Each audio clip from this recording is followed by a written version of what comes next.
Narmala Kenyam, Joe Bialing Guasame, Erigadana Token Wale, Ray Wicha, Kaso Sudan, Kanasar Kaburibe, Ajan Bana Lingoni, reported Chanung, Ajan Gormanoba, Nuagayakel. Lerame, Ler Jesaloash, Medeo, Converdialan, she Korcharo, Yokom, you the road tenantama, Bana Mandana to Ban Jacule, Linguatame.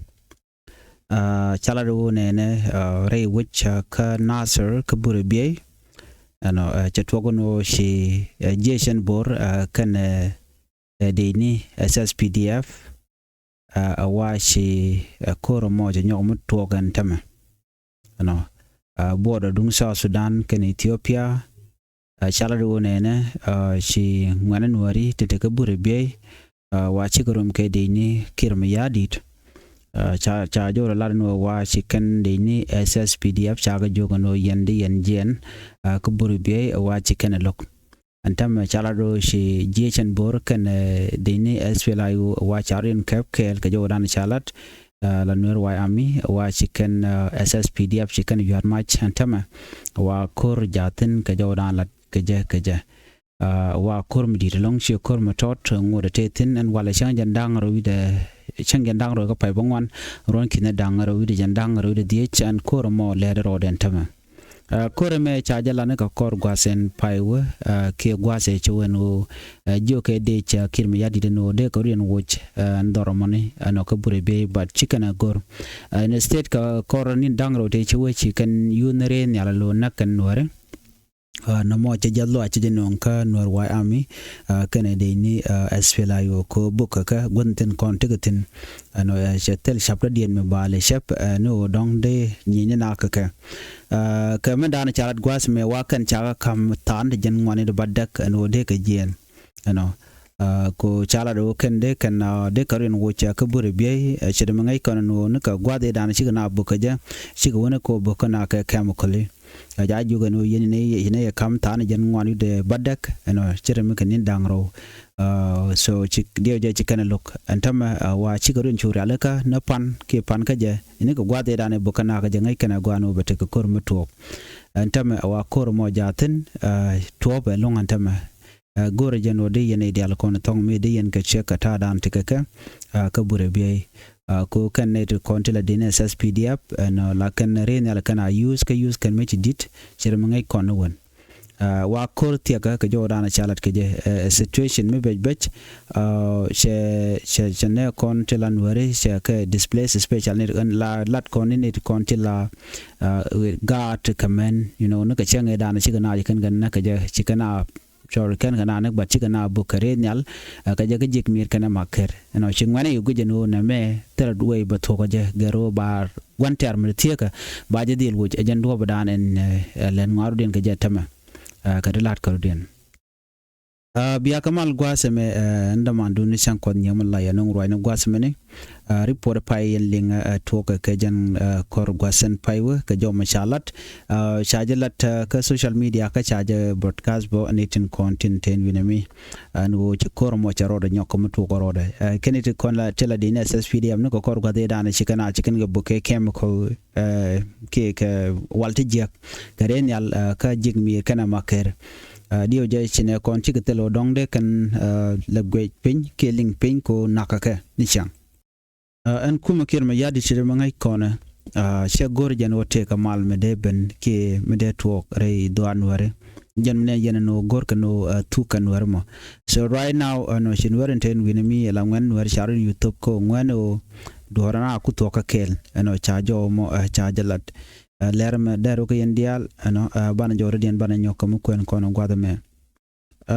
jore dien bana nyom ko en kono gwadame kwi Dr. Machar Dr. Machar Ramadan en shalke kur Ramadan la la defense lawyer kur chelare jenne ko koredi ko baka Dr. Machar baka je defense gwadana ba lu da ba je luktin ka changa jandang rewi da ka jan je lada be na loy mola chukurla no kon we are more than ready Riek Machar jene cha suspend Laura Bang first by President Dr. Machar kan ne dang baro ko kenen kon cha ka gwen kel jene ne binete kon la jingone ana bika nyur akane kel ka ba jen case me kire ka chalar no chiring ma chalar ba jo gujene dial gwa ker kullu al kur jen ram te ke turmenen yen ma gwas mte kel ken Dr. Macharone jen la lead defense lawyer ke defense lawyer dini jen ka nete ko ken kontin dong ba Dr. Machar ba defense jen chal kullu al kur ka Friday paiwo che la do che team be chiga je Dr. Machar ne ka dio ka chankel no ka che la do ken chi ka redini ka chikan ro ya le ka kan critical question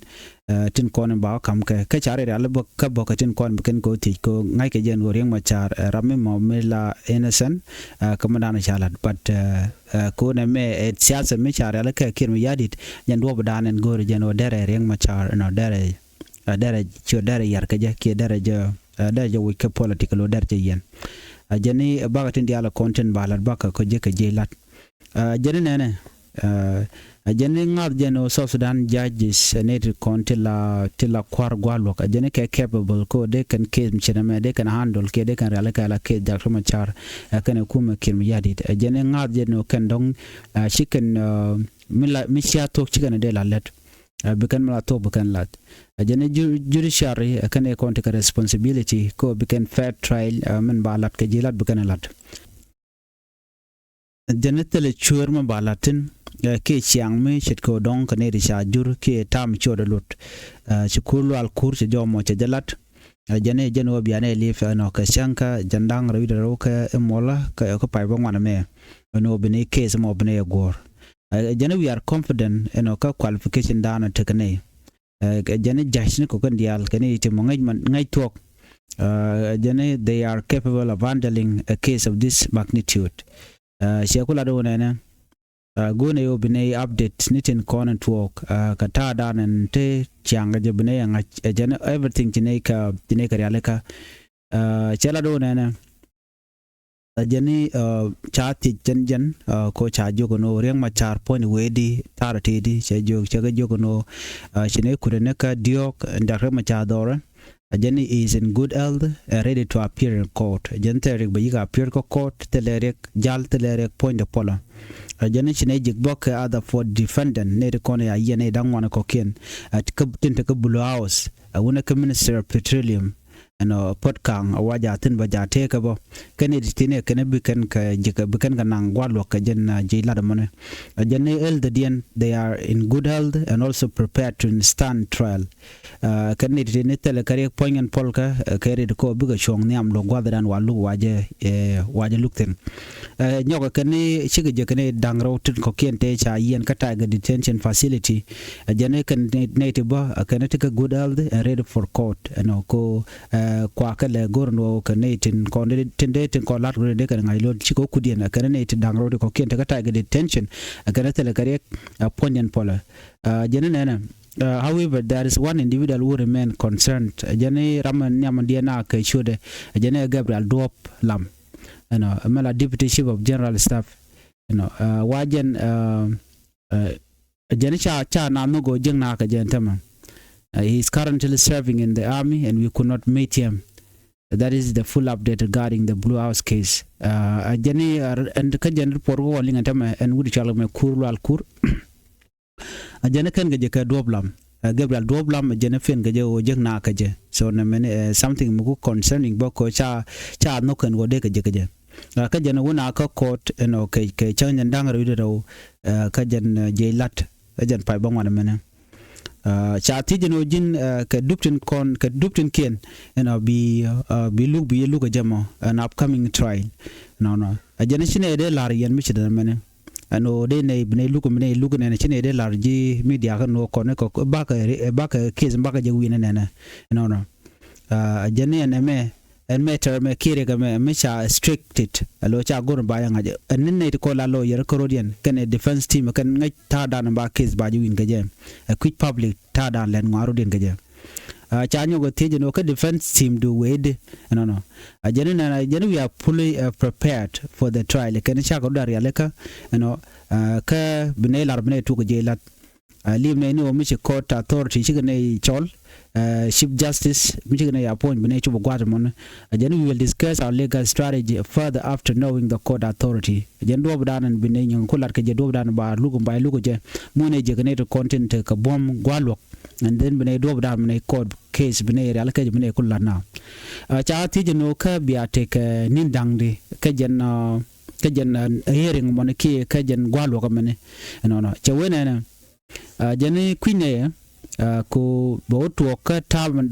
dana bo bo to je no gwal dana ba lu ba jo to bene kun ngaje no betigin de ke pedi ke rundi jen queen jen me ne kon ka court no jen we cannot interfere with it ko queen ya chinero bu matin ko queen ni kon banang do no kon ka kon defense team kan jen ko dana be takama char kan ne ko ken tin bika look jene kan te ti gwine no ba ka pedalung kan ngwan jene justice denied me cha look cha la kam niam long lo jain na tin which mean that kan go cha tok cha jal but me case normal lo mangai ka tar ke li mal tok very very soon ko justice delay justice deny ka joran chelat ke je jene kon let ne lan magwa and defense team da tine kel ngene no court che bijan ke jen mission me ko jande nyod jen go chi te dial chicken bo jen mite ko mijan ten mutok but dupten konen ba tok ba ka lat ke je rei namoka be ka pino ba ka lat so ka lat no tel melare te dial ka korre ni ka chanyo te jeno yentien ke def ke lawyer dang de te bi Dr. Machar bi kana defend tela da wona jen che pek den che jadelar no jene ke jela jen bene kula ngaje no kan defend lawyer dial konen ba Dr. Machar ba je defend bo kulo to kan winimi but te chalat ngai kono ke social media en wo chop ko koru de baro win to goal but the only thing dana kan wolat gwal dana wo ka mande ba ngaje no kane dangde biti ka team Dr. Machar ko shumani Lumumba Professor Lumumba ba jare which ke juba kwai kamandana bi je ko kan ro da lat no ram be ko dong be bala defend lawyer but jen ram kel of course be ka kwid Dr. Machar cha jogo no na ngami la kwenta makanete kontila legal team ke defend lawyer ci kurlu al kura ku ko rage kwir mentema wuri kel kering Machar ci la no jeni jaram dan la kwer jeni jaram dan the person who is leading the team ci al kurlu al kura jeni jaram dan ti win en dial konden ba ring Machar ba je defend cha la do nen cha nyu ti no nen ka jin ngum de lar ka ta dana cha Dr. Machar cha che ka je che jo ntama mende gu jani tin cha gonje cha gon just ke gonye ne kan queen ne en go ke cha inde ken an go ke den ken te ka kamono so queen ne not yet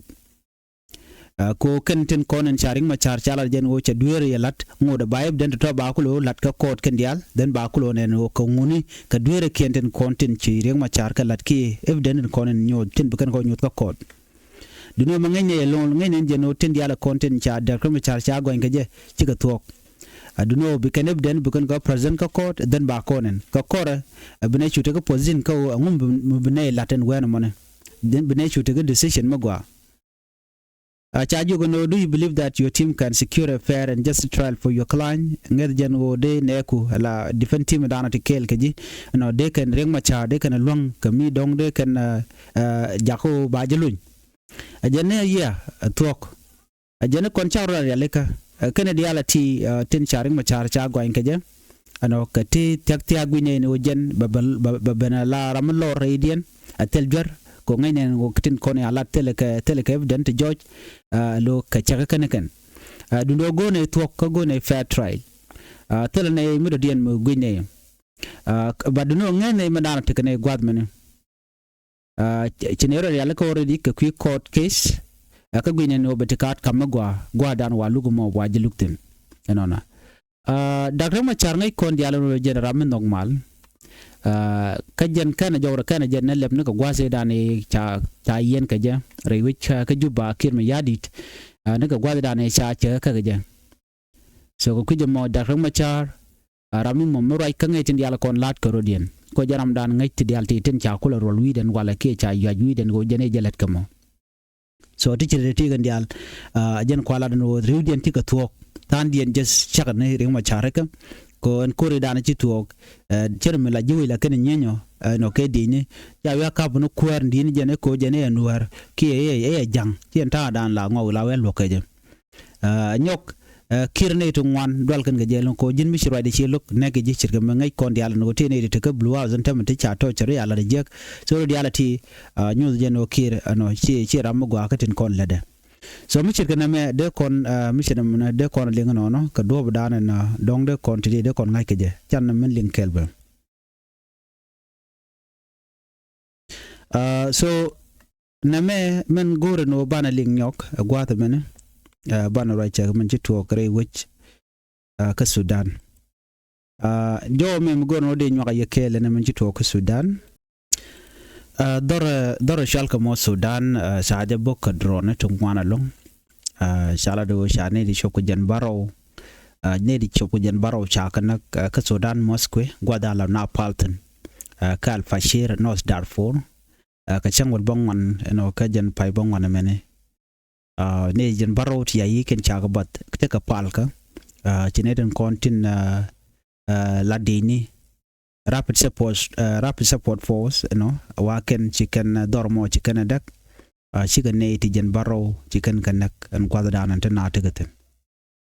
so mishite de me bayan ngay gwanu la Sudan right now mal beje lung ki tela mal che ma ngay kona kane kono wan ci gagre wucin winami na ka border te ko dor mi cha ne to kontila so Sudanese ne cha jo no chine gore gwe yen jen report be ku le la Sudanese kane ti ci kane ko la so Sudanese ne jen baro te la civilian 7 civilian te community leader te katen kane ko ne anak ne manaka kwarken kel na ka Friday morning and drone point watch Mosque Al Fashir che bok ne je tanare jimi ka ngai kono no ne to wan la kana te ka lo kot ngai ko la kana fal ka Friday kane to kontila jalam ne shararu chane de to cha ka bok ne jen baro chikaliu radian kane de tono paramilitary rapid support force kalen mission mo chicken Mosque chicken destroyed manan te ka Al Daraja cha jo mo cha jala no so gwad the wana chigo ne rol gwad kel chi lo akot mi chigo chubre lo akot ne na shu ne ti shu kan gor no bikan